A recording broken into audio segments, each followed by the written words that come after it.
कि अगर बाप के मरने के बाद बेटी को वरासत में हिस्सा ना मिले और उसका हक उसके भाई दबा लें, मसलन ज़मीन वगैरह, तो ऐसी सूरत हाल में उस बेटी को क्या करना चाहिए? सब्र कर ले या फिर अपने हक के लिए कोर्ट से रुजू करे? नहीं, कोर्ट से रुजू करे। सब्र क्यों करे? ये कौन सा सब्र है? ये तो जुल्म का साथ है।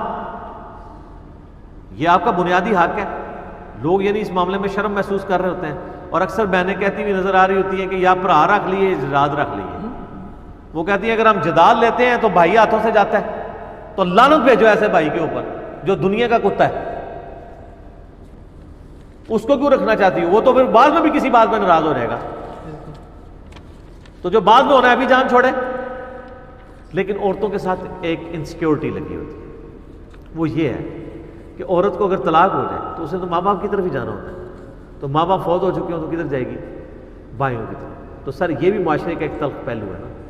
खामदों को भी फिर अपनी बीवियों को सिक्योर करना चाहिए ना। खामद आए दिन जनाब छोटे छोटे मामलात के ऊपर तलाक की धमकियां लगाते फिरें, गालियां निकालें बीवियों को, और फिर वो खामद ये डिमांड करें कि वो जाके अपने भाइयों से जाके जदाद लें, तो सर वो कैसे लें? वो कभी भी नहीं ले सकती, क्योंकि वो कहती है कि कल को हमारे पास एक ठी अवेलेबल हो, एक हमारे पास प्लेटफॉर्म अवेलेबल हो, कल को ये हमें निकाल दे तो हम वापस तो जा सकें। लेकिन इसकी वजह से उनका जदाद वाला मामला वो जस्टिफाई नहीं होगा, वो गलत है। उसमें सबसे ज़्यादा ज़रूरी चीज़ ये है जो मैं अक्सर करता हूँ, कभी मेरे जानने वालों में ऐसा मामला हो, मुझे बुला लेते हैं, तो मैं सारे भाइयों को बिठा के इसकी अहमियत दिलाता हूँ कि देखें विरासत के कवानीन ऐसे हैं जो अल्लाह ताला ने हदीसों पे नहीं छोड़े, कुरान में बयान किए हैं। नमाज का तरीका कुरान में नहीं आया, विरासत की तकसीम कुरान में आई है। इससे ज़रा इसकी इंपॉर्टेंस का अंदाज़ा करें, और अल्लाह ताला कितना स्ट्रिक्ट है, और बार बार उसमें कहता है ये अल्लाह की हदें हैं, इसका ख्याल रखें। तो आपको अपनी बहनों को ये हक देना है, ठीक है जी। ये भाइयों को पहले समझाने की ज़रूरत है, और उनको बताएं। बुखारी और मुस्लिम दोनों में हदीस है, जिसने एक बालिश ज़मीन, एक बालिश 9-10 इंच बनती है, किसी की दबा ली, ज़मीन और आसमान का तोक, 7 ज़मीनों का तोक उसके गले में डाला जाएगा क्या मानते? यहाँ तो पूरे पूरे मुरब्बे दबा लेते हैं। सईद इब्न ज़ैद के बारे में आता है कि एक औरत जिसका नाम था अरवा, चले आज ये भी आप एक बात है, एक लफ्ज है उर्वा, आइन के साथ और ऊपर पेश। उर्वा ये मर्दों वाला नाम है, एक अलिफ के साथ है और जबर है, अरवा ये औरतों वाला नाम है। अरवा नामी एक औरत थी, बुखारी मुस्लिम दोनों में आता है। मिशकात में भी आपको तीसरी जिल्द में वो साहबा की करामात वाले चैप्टर में मिल जाएगा।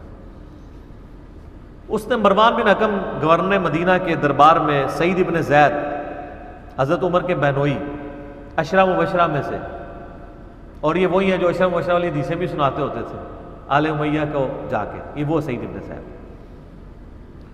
उनको उनके खिलाफ मुकदमा एक औरत ने किया कि इसने मेरी ज़मीन दबा ली। ठीक है, जब मरवान बिन हकम के दरबार में पेश हुए हज़रत सईद इब्न ज़ैद, तो बुखारी के अल्फाज है, उन्होंने जब पूछा कि आपने इसकी ज़मीन दबाई है, उन्होंने कहा कि मैं किसी की ज़मीन दबाऊं बाद इसके कि मैंने रसूलुल्लाह से खुद सुन रखा है कि जिसने एक बालिश ज़मीन भी किसी की दबाई, 7 ज़मीनों का तोक उसके गले में डाला जाएगा। क्या रसूलुल्लाह से ये बात सुन के भी मैं किसी की ज़मीन दबा सकता हूं? हाय हाय, आप हदीसें सुन के मुझे फेंकते रहे। तो उसने कहा बस मैं इससे ज़्यादा नहीं, आप नबी के सहाबी हैं, आपका ये कहने काफी। उन्होंने कहा बस नहीं ना, उनका या अल्लाह इसको मौत देना अपनी जमीन के अंदर जलीलो ख्वार करके, बदवा दे दी उस औरत को। और यही हुआ, कुछ अरसे बाद वो अंधी हो गई और अपनी जमीन में ही, उस जमीन में ही फिरती थी जिसका इल्जाम लगाया हुआ था हजरत सईद इब्न ज़ैद के ऊपर, उसी में फिरती थी और बार बार कहती थी कि मुझे बदवा लग गई सही, मुझे बदवा लग गई सही। और एक दिन इसी तरीके से उसी ज़मीन में घूम रही थी, वहाँ पे एक कुआं था, उसमें ऊँधी जाके गिरी और उधर ही मर गई, वही उसकी कब्र पर। ये बुखारी के अल्फाज हैं, एक सहाबी की बदवा लग गई। तो उसमें ये अल्फाज हैं कि यानी एक बालिश ज़मीन। तो अब जिन लोगों ने पूरे पूरे मुरब्बे जदादे मकान दबाए हुए हैं बहनों के, तो बहनों को चाहिए कि अपने भाइयों की आखिरत की फिक्र करते हुए उनसे ही माल लें। और ये खाली माफ़ कर देना ये कोई हल नहीं है। अंगूर खट्टे हैं, वो माफ़ इसलिए करती है कि मिलने कोई नहीं। और जो भाई कहते हैं ना जी वो माफ़ कर दिए, उनको कहें इस तरह नहीं ना, आप जदाद में से पैसे निकालें, जो उनका 8-10 लाख रुपया बनता है वो उनकी तली पे रखें, उसके बाद उनको कहें वो आपको गिफ्ट करें। वो तो थाने कचहरियों से बच रही होती हैं, कौन वकील करेगा, कौन कोर्ट में मुकदमे करेगा, जब तक मुकदमा चलेगा। ये भी हमारे घर में वो औरत बेचारी अपने खामन से भी गालियां खाएगी, अपने भाइयों से भी खाएगी, और वकील के पैसे किसने देने हैं? खामन ने। तो वो तो बेचारी दो चक्की के पाटों के दरमियान पिस जाएगी, वो कह रही है जान ही छुड़ाओ, इसलिए नहीं ले रही होती है। बहरहाल लेना चाहिए, और इसमें सबसे बेहतरीन रोल अदा कर सकते हैं उन औरतों के अपने बच्चे। वो अपनी माओं को कहेगी अम्मा जी लो किस्सा है हमारा, क्यों ना लें। खामन कहेगा तो जरा औरतों को वैसे ही बुरा लग जाता है कि वो ये अपने चक्कर में है। औलाद तो कह सकती है, और ये उसका हक है। जब बुखारी मुस्लिम में हदीस है, आपको ये इजाजत नहीं अल्लाह ने दी है कि आप अपने 1/3 माल से ज्यादा किसी के लिए वसीयत कर दें, और अपनी औलाद के लिए आपने छोड़ के मरना है।